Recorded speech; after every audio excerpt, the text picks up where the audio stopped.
Seja bem-vindo ao podcast MG Familiar, um podcast sobre temas de medicina, temas pertinentes que nos fazem refletir e frequentemente têm implicações para a prática clínica. E damos as boas-vindas ao nosso anfitrião, professor Carlos Martins. Todos estamos habituados a ouvir dizer que as pessoas deverão idealmente caminhar 10.000 passos por dia. Inclusivamente vemos essa referência a esse valor em alguns documentos da Organização Mundial de Saúde. Mas será que essa recomendação é baseada na evidência científica? E porquê 10.000? Porque é um número assim tão redondo? Porque não 9.000 ou 9.500? A verdade é que há uma história algo curiosa por trás desta recomendação dos 10.000 passos por dia. Pois é, essa recomendação não provém de qualquer estudo científico, mas tudo começou com uma operação de marketing de uma empresa japonesa que criou e colocou no mercado um pedómetro e atribuiu-lhe o nome Manpo-kei. Ora, Manpo-kei em japonês significa medidor de 10.000 passos. E, no fundo, com esta história algo curiosa, esta noção dos 10.000 passos por dia criou raízes a partir desta campanha de marketing no Japão e foi-se alastrando pelo mundo, sendo ainda hoje frequente ouvir profissionais de saúde dizerem que cada pessoa adulta deveria caminhar pelo menos 10.000 passos por dia. Inclusivamente, algumas instituições ligadas à saúde, instituições médicas com credibilidade, como a American Heart Foundation e a própria Organização Mundial de Saúde, como já referi, adotaram esta recomendação, pelo menos a dada altura. E assim, de uma campanha de marketing, chega-se à recomendação oficial de certas instituições. No fundo, por vezes este caminho é um pequeno passo, eu diria até um passinho, e convenhamos que nem sempre um passinho que seguiu pelo caminho mais correto do ponto de vista científico. Isto é algo que nos deve deixar sempre atentos à forma como se originam certas recomendações na área da saúde. A verdade é que esta é uma recomendação muito exigente. A grande maioria das pessoas, no seu dia-a-dia, não consegue fazer 10.000 passos por dia por várias razões, até relacionadas com a profissão que a pessoa tem, que a impede, digamos, de dispor de tempo suficiente num dia normal de trabalho para cumprir os tais 10.000 passos por dia. Bem, isto a propósito de um estudo publicado na JAMA este ano e que tentou encontrar evidência científica sobre este assunto. No fundo, tentou responder à questão: qual a relação do número de passos por dia com o risco de morrer no adulto? Este estudo foi elaborado por um grupo de investigadores americanos, alguns deles ligados ao National Cancer Institute, e tentou perceber se as pessoas que dão mais passos por dia têm menor probabilidade de morrer, menor probabilidade de sofrer doença cardiovascular e menor probabilidade de cancro. Para tal, realizaram um estudo de coorte a partir de um inquérito de saúde, o National Health and Nutrition Examination Survey, no fundo, uma espécie de inquérito nacional de saúde realizado anualmente pelo CDC americano. E foram analisar um grupo de participantes nesse estudo, a quem entre 2003 e 2006 tinha sido pedido para usar um medidor de passos por um período de pelo menos 7 dias. Foram incluídos indivíduos com 40 ou mais anos, com pelo menos um dia de uso válido do medidor de passos, e também foi estimada a intensidade dos passos. E foram avaliados os dados desde a data do inquérito inicial até 31 de dezembro de 2015. O outcome, o marcador primário, foi a mortalidade por todas as causas. Os marcadores secundários incluíram a mortalidade associada à doença cardiovascular e o diagnóstico de cancro.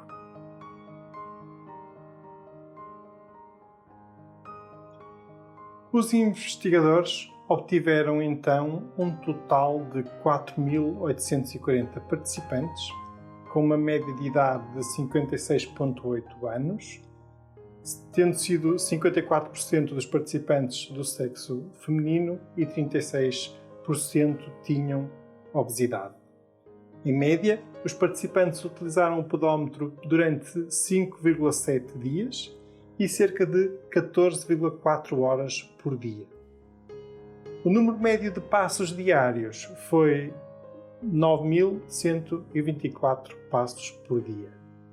E verificaram-se 1.165 mortes durante os 10,1 anos de follow-up médio, incluindo 406 mortes por doença cardiovascular e 283 mortes por cancro. Vejamos, então, o resultado mais relevante, o resultado do marcador primário. A incidência de mortalidade por todas as causas foi de 77 mortes por 1.000 pessoas ano para os indivíduos que caminharam menos de 4.000 passos por dia. Para as pessoas que caminharam entre 4.000 a 8.000 passos por dia, nesse grupo morreram 21 pessoas por 1.000 pessoas ano. Ou seja, já um número significativamente menor ao anterior. Esse número é ainda menor para as pessoas que caminharam entre 8.000 e 12.000 passos. Morreram então aí, nesse grupo, 7 por cada 1.000 pessoas ano.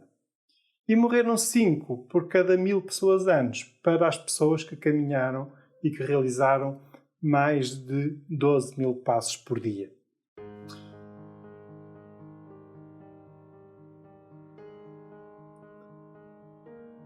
Quando se realizou a comparação entre os indivíduos que deram mais de 8.000 passos por dia com aqueles que deram apenas 4.000 passos diários, ou menos do que isso, e também entre os que deram mais de 12.000 passos por dia com aqueles que deram 4.000 ou menos passos diários, verificou-se em ambos os casos uma redução estatisticamente significativa da mortalidade por todas as causas nos grupos com maior número de passos.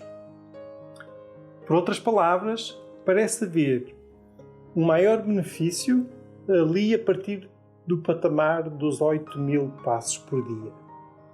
E parece haver um efeito dose-resposta. Quantos mais passos por dia, menor a mortalidade. É verdade que este estudo tem algumas limitações. É um estudo observacional, não é um ensaio clínico randomizado e, por isso, mais sujeito a eventuais fatores de confundimento. Poderá haver aqui alguma sobreestimação dos benefícios, mas, mesmo assim, a evidência aqui obtida parece ser suficientemente robusta para dizermos aos nossos pacientes que caminhar faz bem à saúde. Por outro lado, se quisermos aproveitar as funcionalidades das novas tecnologias, sim, porque hoje em dia já não é necessário comprar um Mampo-Kei japonês, dado que é cada vez maior o número de pessoas que traz um smartphone no bolso, então também podemos aconselhar os nossos pacientes a monitorizar o número de passos diários. Existem mesmo várias aplicações móveis para iOS, para Android, que podem ser úteis na monitorização dos passos diários. E, já que estamos a falar disto, de repente surge-me aqui uma ideia. Está aqui uma ideia para um bom tema para um futuro episódio do nosso podcast MG Familiar. Aplicações móveis que fazem bem à saúde. Fica a ideia e daqui a algum tempo tereis certamente o resultado. Ora bom, então, não será necessário dizermos aos nossos pacientes que devem caminhar 10.000 passos por dia. 10.000 passos talvez seja um patamar demasiado exigente para a maioria das pessoas.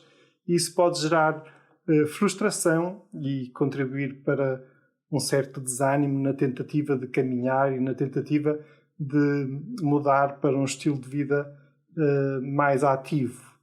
No fundo, podemos dizer que todos os passos são benéficos para a saúde, quantos mais, melhor, e podemos dizer aos nossos pacientes que a partir dos 8.000 passos diários, o benefício em termos de diminuição do risco de morte por todas as causas é francamente maior em relação a pessoas que dão menos de 4.000 passos por dia. Digamos que apontar os 8.000 passos por dia como um objetivo a atingir é bem mais alcançável para a generalidade das pessoas e, desse modo, poderemos ganhar em termos de adesão terapêutica por parte dos nossos pacientes.